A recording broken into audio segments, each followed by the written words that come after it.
Which of following is not a fully non destructive testing of concrete. तो rebound hammer fully नहीं है, प्रोफोरोमीटर for रिबार ये भी fully नहीं है, अल्ट्रासोनिक पल्स वेलोसिटी ये भी फुल्ली नहीं है। तो इसमें आएगा core fully non destructive testing of concrete ये नहीं है।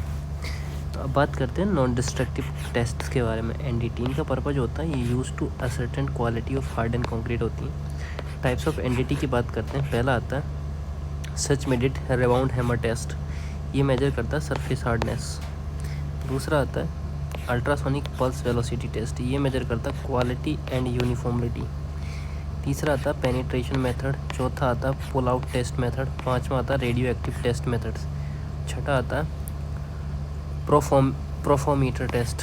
ये पूरे वो टेस्ट है जो एनडीटी है, नॉन डिस्ट्रक्टिव टेस्ट। ये डिटेक्ट करता है, प्रोफोमीटर टेस्ट डिटेक्ट करता है रिइंफोर्समेंट लोकेशन, डिटेक्ट करता है रिइंफोर्समेंट साइज और मेजर करता है कंक्रीट कवर। सो कैरेक्टरिस्टिक्स की बात करें तो कंक्रीट रिमेन मोस्टली अनडैमेज्ड होता है। तो कोर टेस्ट की बात करते हैं। कोर टेस्ट का पर्पज़ क्या होता है?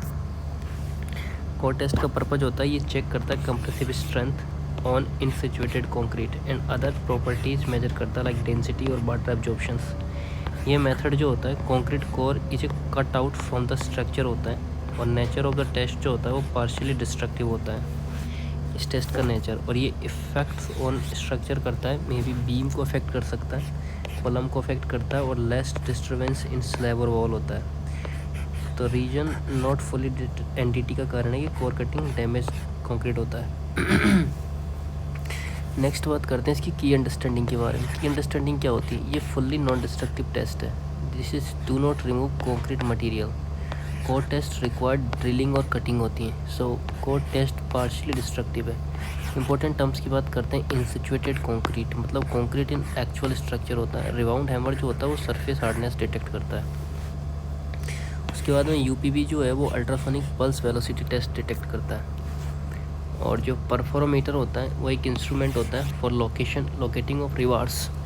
सो फाइनल कंक्लूजन क्या हो जाएगा इसका? फाइनल कंक्लूजन ये हो जाएगा कि core test not a fully non destructive test because it involve partially destructions of the concrete. Next बात करते हैं the fertility of soil start getting badly impact when pH of soil is exceed 11। So explanations की बात करते हैं तो soil pH greater than 11 होता है। So termed as practical infertile. High pH soil के बारे में बात करें तो खोज करते हैं सीवर फर्टिलिटी प्रॉब्लम्स इसमें होता है।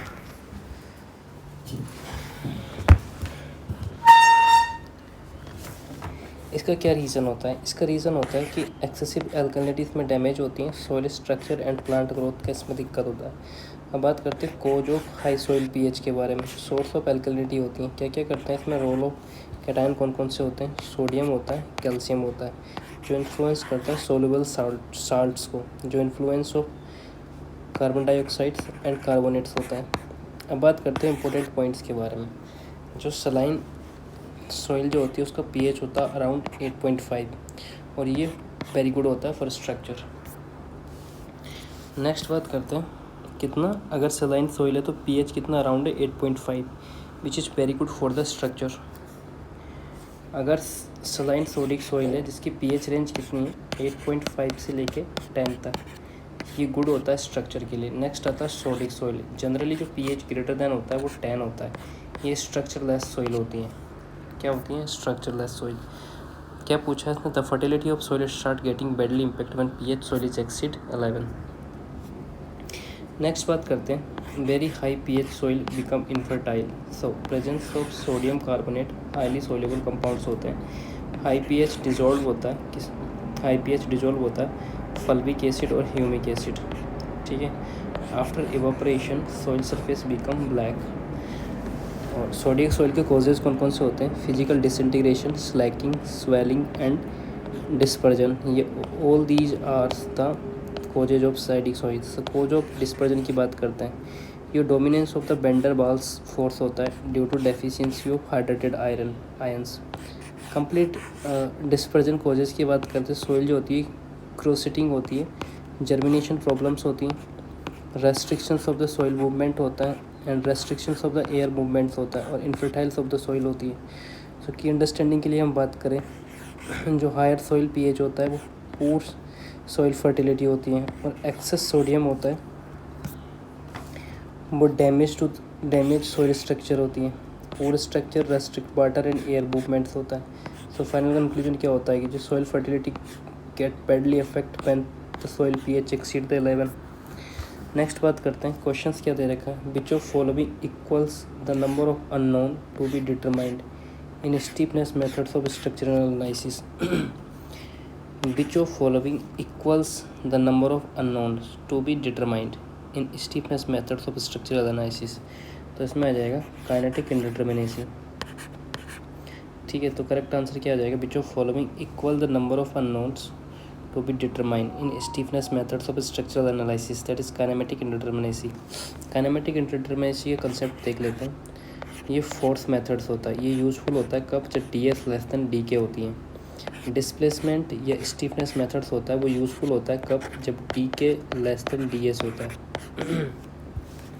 फोर्स मेथड्स के बारे में बात करें तो इसके unknowns taken as redundant force या रिएक्शंस होती हैं। जो इक्वेशंस होती है इसकी रिटर्न एज होती है compatibility equations. So number of compatibility equations की बात करें तो equal two degree of static indeterminacy होती है। नेक्स्ट बात करते हैं डिस्प्लेसमेंट स्टीफनेस मेथड्स के बारे में। ये अननोन टेकन एज डिस्प्लेसमेंट बोला जाता है और जो इक्वेशन रिटर्न एज होती हैं जॉइंट इक्विलिब्रियम कंडीशंस के अंदर। So number of equilibrium equations जो होती हैं इक्वल टू तो होती है डिग्री ऑफ काइनेमेटिक इंडिटरमिनेसी। सो की डिफरेंस क्या होता है इसमें, जो फोर्स मेथड्स होता है वो बेस्ड ऑन होता है फोर्स रिएक्शन और जो स्टीफनेस मेथड्स होता है वो बेस्ड ऑन होता है जॉइंट डिस्प्लेसमेंट। तो इसमें इंपॉर्टेंट रिलेशन क्या होता है, डी एस जो होता है वो डिग्री ऑफ स्टैटिक इंडिटरमिनेसी होती है और डी के जो होता है डिग्री ऑफ काइनेमेटिक इंडिटरमिनेसी होती है। तो मेन अंडरस्टैंडिंग क्या होती है इसके अंदर, in stiffness method unknowns are the displacement, therefore unknown number of unknown equals to the kinematic indeterminacy. तो फाइनल कंक्लूजन क्या आ जाएगा, in stiffness methods of the structural analysis the number of unknown equals to the kinematic indeterminacy. Next बात करते हैं, according to the Indian road Congress which of following is minimum grade of cement concrete for the highway. Minimum cement concrete M40 होती है according to the IRC Indian road congress. IRC specifications के बारे में बात करते हैं। Concrete slab generally M40 होती है। M40 कॉन्क्रीट जो होती है called pavement quality of concrete that TQC होती है। M40 को क्या बोला जाता है, pavement quality concrete. Concrete pavements के बारे में बात करते हैं। ये जनरली कंसिस्ट ऑफ होती है 3 लेयर्स में। जो पहली लेयर होती है उसको सबग्रेड बोला जाता है, दूसरी लेयर जो होती है उसे बेस लेयर बोला जाता है, तीसरी जो लेयर होती है उसको कॉन्क्रीट स्लैब बोला जाता है। जो बेस लेयर यूज्ड होती है जनरली बाउंड बेस लेयर्स यहाँ यूज्ड होती हैं। Base layer used generally bound base layer are used. Examples का देखते हैं, dry lean concrete like DLC। Example 2 देखें तो roller compacted concrete RCC। So important point क्या है कि मिनिमम ग्रेड फॉर हाईवे कितनी होती है 40 which is used for the pavement quality concrete. So according to the IRC the minimum grade of cement concrete highway is M40। Next बात करते हैं, what is the maximum width of all vehicles limited by the IRC। वो है 2.5 metre. According to IRC maximum dimensions excluding front and rear bumpers. So vehicle की width जो होती है all vehicle जो होती है मैक्सिमम विड्थ 2.5 मीटर होती है। सो व्हीकल हाइट भी लिमिटेड्स हैं। सिंगल डेक के लिए जो व्हीकल होता है वो 3.80 मीटर होता है और डबल डेक व्हीकल के लिए जो होता है वो होता है 4.75 मीटर। ठीक है, सब बात करते हैं व्हीकल लेंथ लिमिट्स के बारे में। जो सिंगल यूनिट ट्रक होता है वो विड्थ 2 और मोर एक्सल होता है लाइक 11 सिंगल यूनिट ट्रक्स के लिए।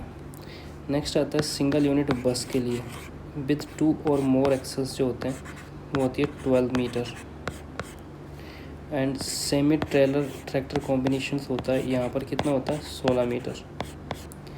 तो व्हीकल लेंथ लिमिट कितनी होती है, सिंगल ट्रक के लिए 11 होती है, सिंगल यूनिट बस के लिए 12 होती है, ट्रक के लिए 11, बस के लिए 12 और सेमी ट्रेलर ट्रैक्टर के लिए 16 होती हैं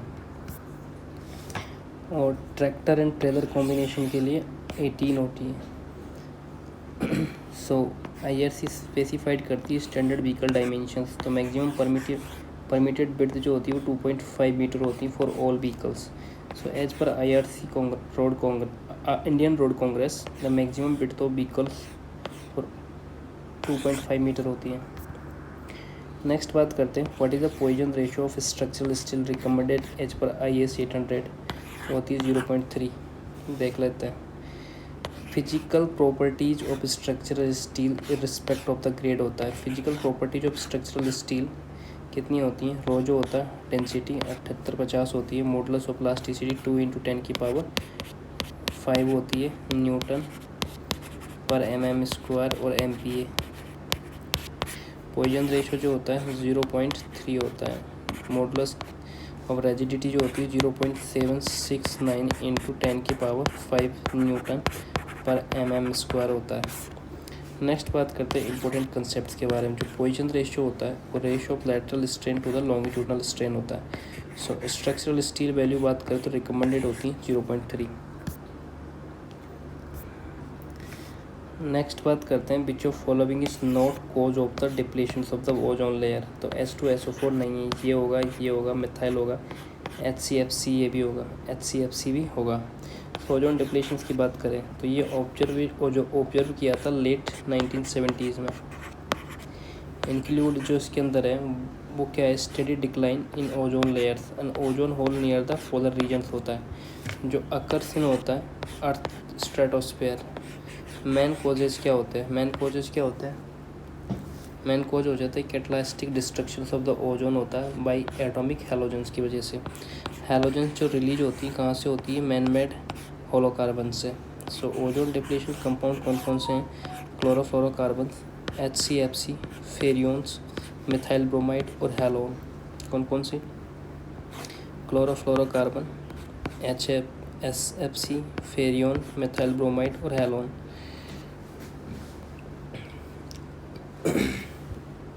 नेक्स्ट बात करते हैं सोर्स ऑफ दीज कंपाउंड्स। कौन कौन से सोर्स होते हैं इनके? ये होते हैं refrigerant, solvents, propellants and foam browning agents. So transport to the stratosphere होता है compound carried by the winds after emissions from the surface. H2SO4 does not cause ozone depletions. So other given compounds के बारे में बात करें तो causes होता है depletions of the ozone layer. So final conclusion क्या होता है? H2SO4 इच होता है compounds which does not causes होता ozone layer डिप्लीशंस।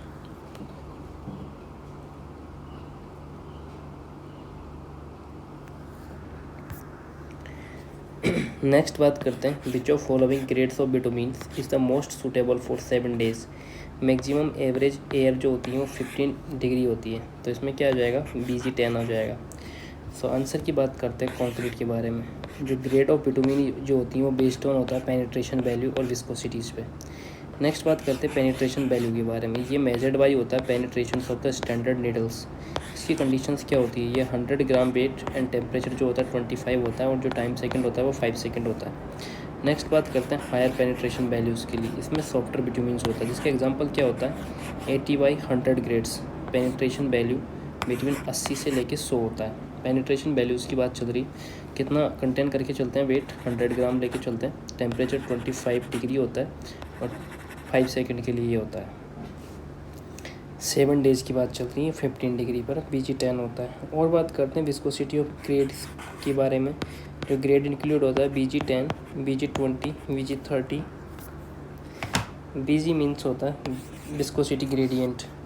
So numerical values denote करती है एब्सोल्यूट विस्कोसिटी 8 होती है 60 डिग्री पर और काइनेमेटिक विस्कोसिटी होती है 135 डिग्री पर। जो Bg10 बिटुमिन्स होता है वो वाइडली यूज्ड होता है for sparing applications, surface dressing, paving in very cold climate. So this is also used for the bitumen emulsions और मॉडिफाइड बिटुमिन प्रोडक्ट्स। सो सूटेबल कब होता है? जब मैक्सिमम एवरेज टेम्परेचर जो होता है वो 15 डिग्री के अराउंड होता है। सो नेक्स्ट बात करते हैं इंपॉर्टेंट पॉइंट्स के बारे में। जो लो टेम्परेचर स्ट्रेस होता है वो रिक्वायर्ड होता है सॉफ्टन बिटुमिन्स और Bg10 जो होता है वो बेस्ट सूटेड फॉर होता है कोल्ड क्लाइमेट पेविंग के लिए। सो फाइनल कंक्लूजन क्या होता है? Bg10 is the most suitable grade of bitumen for the 7 days। Maximum average air temperature होता है 15 डिग्री सेंटीग्रेड। नेक्स्ट बात करते हैं what shall be the minimum effective throat thickness in fillet belt in case of the structural steel design. तो वह होता है 2 mm। तो कंसेप्ट देख लेते हैं इसके। क्या कह रहा है कि साइज ऑफ फिलेट बेल्ट जो होता है वो सेल नॉट भी लेस देन होता है 3 mm। And effective throat thickness जो होती है वो डिपेंड्स ऑन होती है के वैल्यूज़ पर, which is depends on the angle between fusion और फेसेस। तो फॉर्मूला क्या हो जाएगा इसका, थ्रोट थिकनेस जो होती है टी बराबर इक्वल्स होती है के into size of belt. Calculation देख लेते हैं। जो मिनिमम साइज बेल्ट कितनी होती है 3 होती है, के वैल्यू कितनी होती है 7, तो उसकी मल्टीप्लाई कर देंगे एंड रिजल्ट जो निकल पाएगा वो आएगा 2.1 mm और अप्रोक्सीमेट मिनिमम थिकनेस कितनी हो जाएगी 2 mm। तो के वैल्यूज़ के बारे में देख लेते हैं। जो एंगल होता है बिटवीन फ्यूजन फेसेस 60 से 90 के बीच में है, तो के की वैल्यू कितनी हो जाएगी 0.7। अगर एंगल बिटवीन फ्यूजन फेसेस 91 से लेके 100 होता है तो के की वैल्यू क्या आ जाती है 0.65। अगर जो एंगल बिटवीन फ्यूजन फेसेस होता है 101 से लेके 106 तो के बराबर हो जाता है 0.6। एंगल बिटवीन कितने से 107 से लेके 113, ये 101 से लेके 106 तक था, तो ये के बराबर कितना हो जाएगा 0.55। अब बात करते हैं एंगल बिटवीन फ्यूजन फेसेस 114 से लेके 120, तो यहाँ जो के बराबर हो जाएगा वो हो जाएगा 0.5। नेक्स्ट बात करते हैं important point. Equivalent throat thickness होती है इज स्मॉलर देन होती है बेल्ट साइज से। सो के वैल्यू डिक्रीजेज होती है as fusion angle of increases. So minimum effective throat thickness of fillet weld बराबर होती है 2 mm। नेक्स्ट आता है which of following is not an indirect methods of estimating of permeability of soil field. तो पहला आता है पंपिंग आउट टेस्ट। इसमें क्या होता है पंपिंग आउट टेस्ट के अंदर, which of following is not in indirect methods of estimating of permeability. Indirect methods consolidation test data ये होगा, calculations from the grain size and specific surface इसमें होगा, हॉरिजॉन्टल कैपिलरी ये होगा। तो बात कर लेते हैं कंसेप्ट्स के बारे में। जो परमेबिलिटी ऑफ जो सॉइल होती है वो ability of soil to allow water flow होता है। मेथड्स ऑफ डिटरमाइनिंग की बात करें परमेबिलिटी की तो ये लेबोरेटरी मेथड्स हैं और ये फील्ड मेथड्स हैं। Permeability of soil, ability of soil to allow water flow. Methods of determining permeability, laboratory test और फील्ड मेथड 2 होता है। जो पंपिंग आउट टेस्ट होता है ये परमेबिलिटी देती है डायरेक्टली। नेक्स्ट बात करते हैं laboratory test to determine permeability. पहला आता है कांस्टेंट हेड परमेबिलिटी टेस्ट, ये जो मेनली फॉर होता है कोर्स ग्रेन्ड सॉइल के लिए होता है। दूसरा होता है variable head permeability test, variable जो होता है वो फाइन ग्रेन्ड के लिए होता है। तो अब बात करते हैं field test to determine permeability. तो इसमें क्या होता है पंपिंग आउट टेस्ट जो होता है वो डायरेक्ट फील्ड मेथड्स है और पंपिंग इन टेस्ट जो होता है वो फील्ड परमेबिलिटी टेस्ट है। ठीक है, फील्ड टेस्ट है कौन कौन से, पंपिंग आउट और पंपिंग इन। पंपिंग आउट जो मेथड्स है वो डायरेक्ट फील्ड मेथड्स है और पंपिंग इन जो है ये भी फील्ड परमेबिलिटी टेस्ट है। और इनडायरेक्ट मेथड्स कौन कौन से हैं, इनडायरेक्ट मेथड्स की बात करें तो पहला आता है कंसोलिडेशन टेस्ट डेटा, ये यूजुअली इनडायरेक्ट टू एस्टिमेट होता है परमेबिलिटी। दूसरा बात करें ग्रेन साइज और स्पेसिफिक सरफेस कैलकुलेशन, ये इनडायरेक्ट एस्टिमेशन मेथड्स होता है। और हॉरिजॉन्टली कैपिलरी टेस्ट जो होता है वो इनडायरेक्ट मेथड्स होता है। तो इंपॉर्टेंट पॉइंट्स के बारे में बात करते हैं। जो पंपिंग आउट टेस्ट होता है वो मेजर करता है permeability of directly in fields, therefore it is not an indirect method. तो फाइनल कंक्लूजन के बारे में बात करते हैं। जो पंपिंग आउट टेस्ट होता है वो डायरेक्टली देता है gives permeability of the soil in field. Next बात करते हैं क्वेश्चंस क्या कह रहा है। The travel time per unit length of road is proportional to the speeds of the travel time per unit length of road is inversely proportional to the speed. Concept समझते हैं। जो ट्रेवल टाइम होता है वो depend करता है 2 चीज़ों पे, लेंथ ऑफ रोड और speed of vehicle. So basic relation क्या होता है, टाइम बराबर लेंथ अपॉन स्पीड। ठीक है, तो फॉर्मूला क्या कहता है, जो टाइम टेकन बाई होता है टी बराबर वो होता है L/V। सो टी जो होता है वो टाइम ट्रेवल टाइम होता है, एल जो होता है लेंथ ऑफ रोड होता है, बी जो होता है स्पीड होती है। तो बात करते हैं relation between time and speeds की। इफ़ स्पीड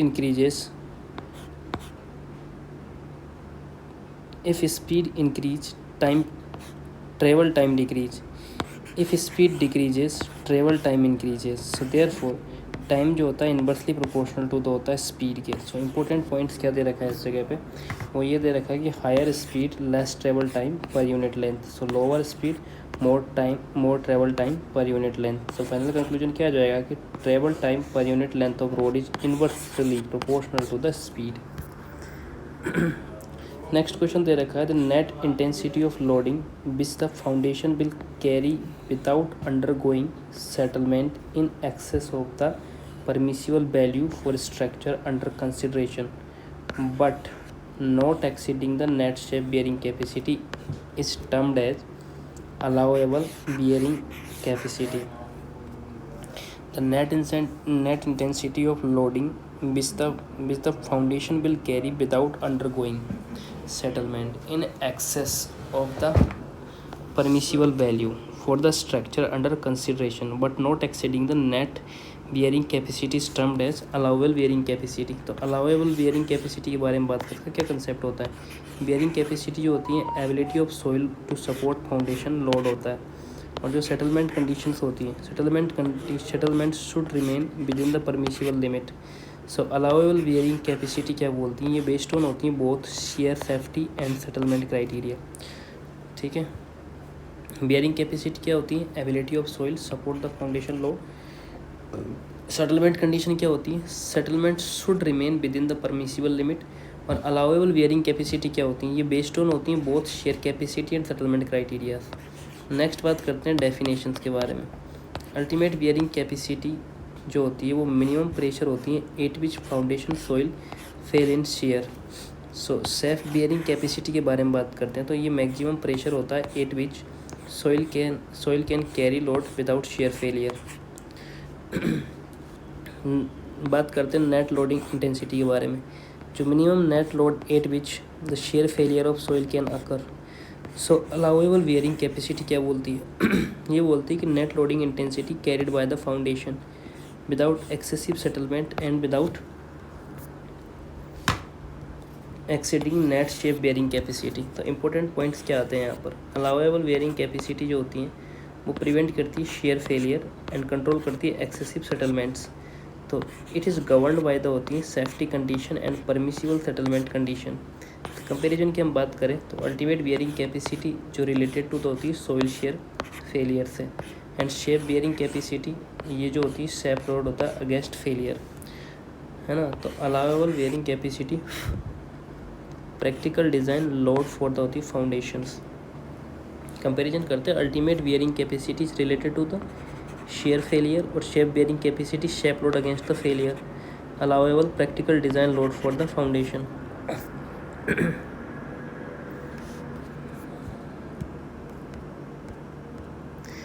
नेक्स्ट बात करते हैं, what is the maximum allowable water absorptions of the Indian world brick of class 15%। देख लेते हैं, bricks are immersed in cold water for 24 hours के लिए IS किस कोड के अकॉर्डिंग 1077/1992 के according.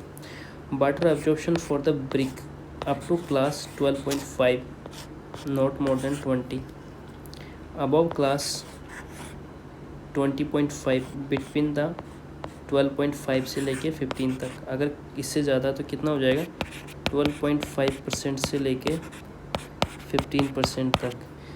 Class 20 brick come above the class 12.5।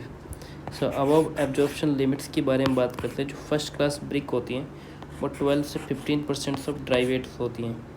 Second class BRICS जो होती हैं वो 16 से लेकर 20% होती है। सो इम्पोर्टेंट पॉइंट्स के बारे में बात करते हैं। जो common burnt bricks clay bricks होती है वो classified on compressive strength basis पे होती है। So average compressive strength measured in the newton per mm²। Class 35 के लिए 35, क्लास 30 के लिए 30, 25 के लिए 25, 20 के लिए 20, 17.5 के लिए 17, 15 के लिए 15, 12.5 के लिए 12.5, 10 के लिए 10, 7 के लिए 7.5, 5 के लिए 5, 3.5 के लिए 3.5। That is minimum and that is maximum. की ऑब्जर्वेशंस के बारे में बात करते हैं। Higher class bricks lower water absorption. तो class 20 bricks maximum allowable absorption जो होता है वो 15% होता है। तो maximum allowable water absorption for class 20 Indian bricks जो होती हैं वो 15% होती हैं। नेक्स्ट क्वेश्चन क्या कहता है, what value of flow is usually considered for designing sewage treatment. What value of flow, तो average flow usually consider for designing sewage treatment के लिए। कंसेप्ट बात करते हैं, sewage treatment unit, this is designed based on the sewage flow. Flow value considered होती हैं average flow के, जिसका रीजन होता है इकोनॉमी इन डिज़ाइन। ठीक है, तो कंसेप्ट क्या होता है, सीवेज ट्रीटमेंट यूनिट होती हैं, ये डिज़ाइन बेस्ड ऑन होती है सीवेज फ्लो पर, और फ्लो जो वैल्यू होती है वो कंसिडर होती है एवरेज फ्लो पर।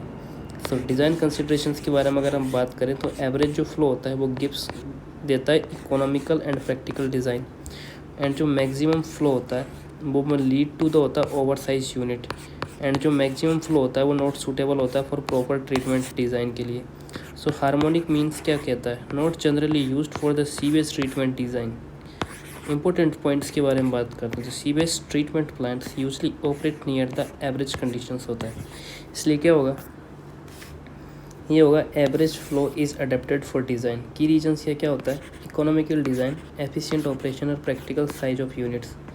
Efficient operation, economical design, final conclusion, average flow is usually considered for designing sewage treatment.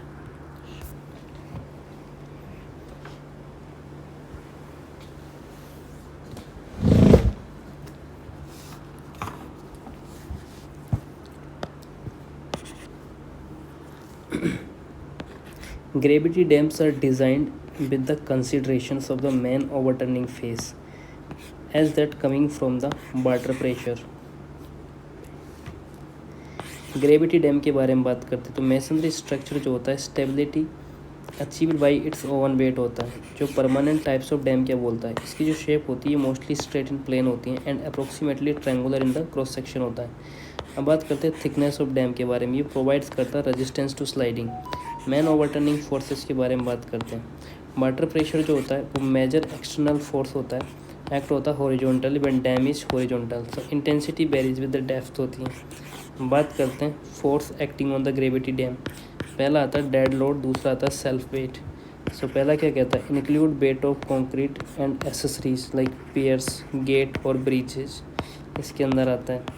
So man stabilising force क्या बोलता है, वो ये एक्ट वर्टिकली डाउनवर्ड होता है, और वाटर प्रेशर जो होता है वो मेजर एक्सटर्नल फोर्स होता है, ये कोज इसकी वजह से क्या होता है ओवरटर्निंग टेंडेंसी होता है। तीसरा नंबर पे आता है अपलिफ्ट प्रेशर, ये ड्यू टू होता है hydraulic pressure in pore and cracks, so varies linearly करता है from upstream to down stream.